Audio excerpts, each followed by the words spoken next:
Chami! So, andito tayo ngayon sa University of Sydney.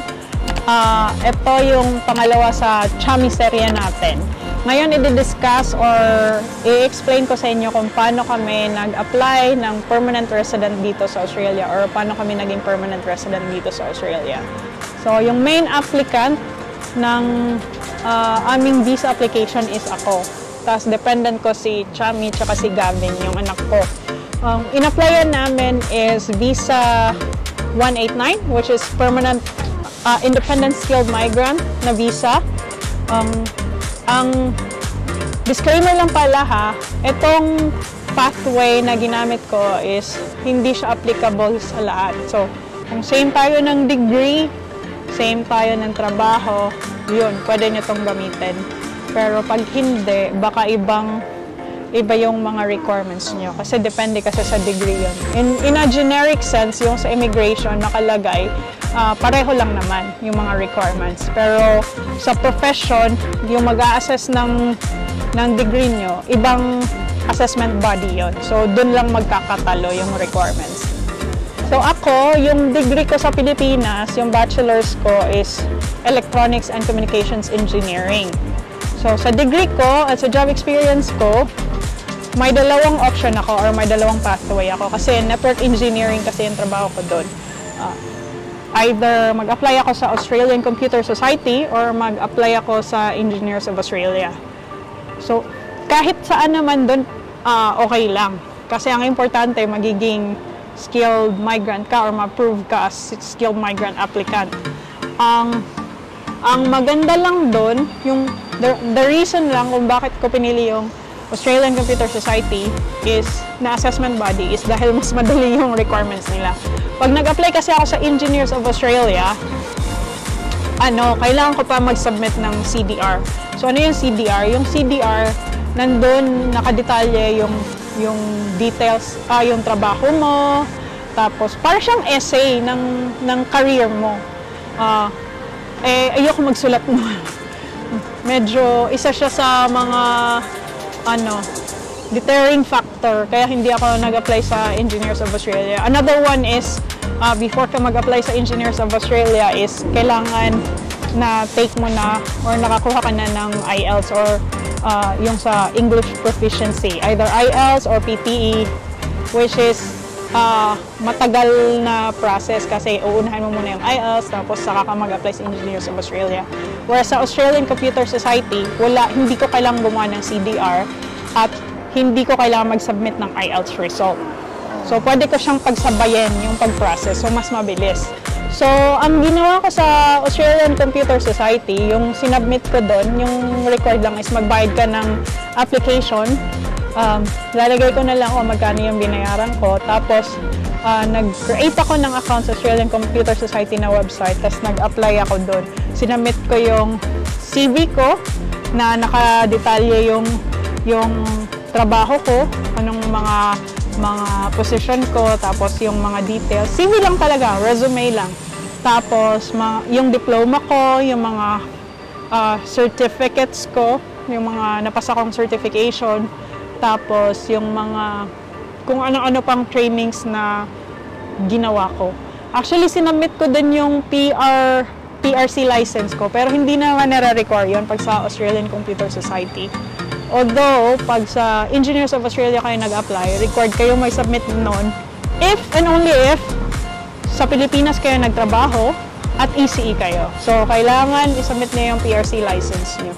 Pero kung ECE kayo, hindi kayo nag-board exam o hindi kayo pumasa sa board exam, hindi nyo kailangan mag-worry kung hindi naman kayo sa Pilipinas nag-practice. Like sa Singapore kayo nagtrabaho, hindi nare-require yun.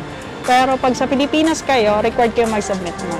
So anyway, going back, since sa Australian Computer Society, yun lang yung na-require. So sinubmit ko na lahat ng requirements doon. Nakalista doon kung ano yung mga course or yung mga degree na i-assess ni Australian Computer Society. So, pumili ako based doon sa job experience ko. I think yung sa akin is network systems. Nilalagay ko yung particular code dito para alam nyo kung ano yung particular application or degree na in-applyan ko. So after nilang mag-assess, since yung major or yung mga requirements for PR is kailangan na-assess ka na ng assessment body dito sa Australia na yung degree mo is equivalent sa education na Creek-Host na code, may equivalent ng Creek-Host code dito sa Australia.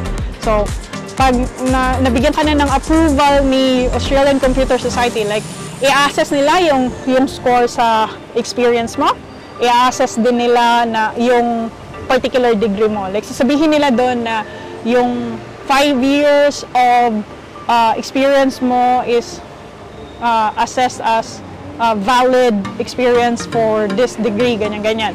So, yung assessment na yon, yung equivalent points mo dun sa experience, yun din yung gagamitin mo pag nag-apply ka na ng PR.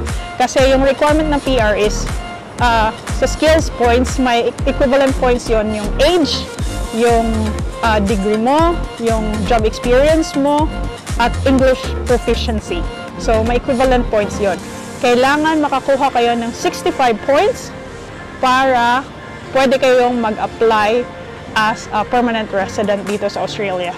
So ngayon, kung kulang yung points nyo, ang gagawin nyo is bumawi kayo sa ibang part. Like, pinaka-easy part na makakabawi kayo is English test. Kasi sa IELTS, yun lang yung variable eh. The rest kasi, ma-assess mo na yun sa base. Yung experience mo, yun na yun eh. Yung age mo, hindi mo na rin mababago yon. Pero yung IELTS or yung English proficiency mo na points, yun yung mababago mo. So, kung 6 points, kung short ka ng, say, short ka ng points sa skills points mo, like 60 ka lang, 65 yung required. Yung IELTS mo, pag 6 points yun, yung band score na nakuha mo, 0 points yun sa skills assessment. Pag 7 yung nakuha mo na band score sa IELTS, equivalent to 10 points yun. Tapos 8 is equivalent to 20 points. Pati yung 9 na band score. So kung short ka, kailangan mo kumuha ng mataas na English proficiency score band score para makabawi ka at mag-qualify ka. Yun yung nagiging problem ng iba karamihan. So dapat, kaya yung iba paulit-ulit na nagte-take ng IELTS o kaya PTE, any English proficiency test na kino-consider na ni immigration, yun, para tumaas yung points nila. Pero ngayon, yung 65 points, hindi na enough para mag-apply kayo. Sa ACS, sa higpit ng labanan ngayon, dapat i-check nyo din yung immigration na website. So, I think imi.border.gov.au na nagpapalit yun ng pangalan. So, kailangan nyo i-check from time to time. Although, nagre-redirect naman siya sa tamang website. Basta alam nyo lang yung pinaka-main na website. Kasi, 65 points yung minimum, pero hindi ibig sabihin na pag naka 65 points ka, mai-invite ka na. Yeah. So, sa ACS ngayon, kailangan mo at least 90 to 95 points para ma-invite ka. Ganun din sa engineering. So, kung 95 points yung score mo, swerte mo kasi chances are every draw, may invite ka talaga. Like, yung draw ng invitation is every second Monday and fourth Monday of the month. So, kung meron man na unang mag-apply sa'yo, no need to worry. Kasi, kung mas mataas yung points mo sa mga ibang applicant, chances are, ikaw ang mai-invite at hindi sila. Kaya, i-aim mo, yun yung gagawin mo. I-aim mo na mas mataas yung points mo para ma-invite ka. So, yun na nga guys. Like sa case ko, meron akong kaklase na nauna pang nag-masters kasi ako dito. So, meron akong kaklase na nauna siyang mag-apply sa akin ng permanent resident. Kaso, mas mababa yung points niya kaysa sa akin. Mas bata kasi siya sa akin, so mas less yung na-credit na experience, work experience sa kanya. So, yung sa akin kasi, parang na-max ko, eksakto yung age ko, max yun. Tapos, yung experience ko, max din. Kaya, medyo mataas yung points ko na nakuha. Nung nag-apply ako, kahit 2 months ahead pa siya sa akin, nung nag-apply ako yung naunang ma-invite kaysa sa kanya. Like, literal na nag-apply ako ngayon, tapos sakto kasi nung nag-apply ako, draw na yon. First, parang second Monday of the month yon. Sa first time ako naka-base, nag-submit ako 9 PM, yung draw pala is based pala sa time ng Sydney. Like, eksakto 12 midnight sa Sydney, which is Monday yon sa Sydney. Kakasubmit ko lang, literal na nag-submit ako, nakakuha na ako ng invitation na, you're invited, your invitation has been approved, you can process your application, yada yada yada, ganyan. So yun, hindi ko kasi in-expect na ganun kabilis, so wala pa kaming pera nun. Hindi ko pa napa-photocopy yung, nandun na lahat ng documents, pero hindi ko pa siya certified true copy, ganyan, or napa-stamp. Tapos, sakto din, namin yun, parang finals na namin yun sa SEM na yun. So, wala talaga ako. Hindi ko siya na-process agad-agad. Pero nung nag-submit na ako, kasi may 2 months ka kasi mag-process ng documents. So, kung pag-approve sa'yo ng application mo, is okay na yung documents mo. In-upload mo agad, nagbayad ka na agad. After nun, 1 month pa lang, kung wala namang problema sa documents mo, mabibigay na sa'yo yung visa, na yung approval at yung visa mo. Pero pag hindi, maghihingi pa sila. Like, pag may kulang, sasabihin sa'yo na may kulang ka. Pero may 2 months ka. Sabi ko, may 2 months ka na mag-process. Binibigyan ka ng allowance na 2 months. Ganun. Kung ako sa inyo, para mas mabilis, like, i-ready nyo na yung documents nyo, ipa-certify nyo na, pag na-invite kayo, diretso na. Like, sa amin, before ako ni-require na mag-medical, nagpa-medical na kami.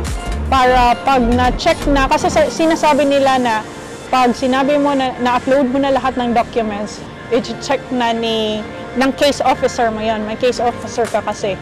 So, sa amin, nag-take na ako nagpa-medical na kami para before i-check ni case officer, ng medical. Yung iba, minsan naghihintay pa sila na sabihin ni case officer na, okay, pwede na kayo magpa-medical.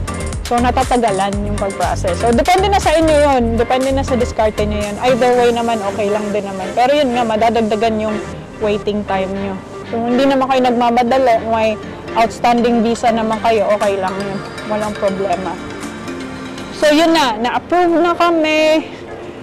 After a month, nung nasubmit namin yung application, nagka-PR na kami. So, yung PR pala, for skilled migrant, may dalawa yon, 190, 189. Meron din yung regional.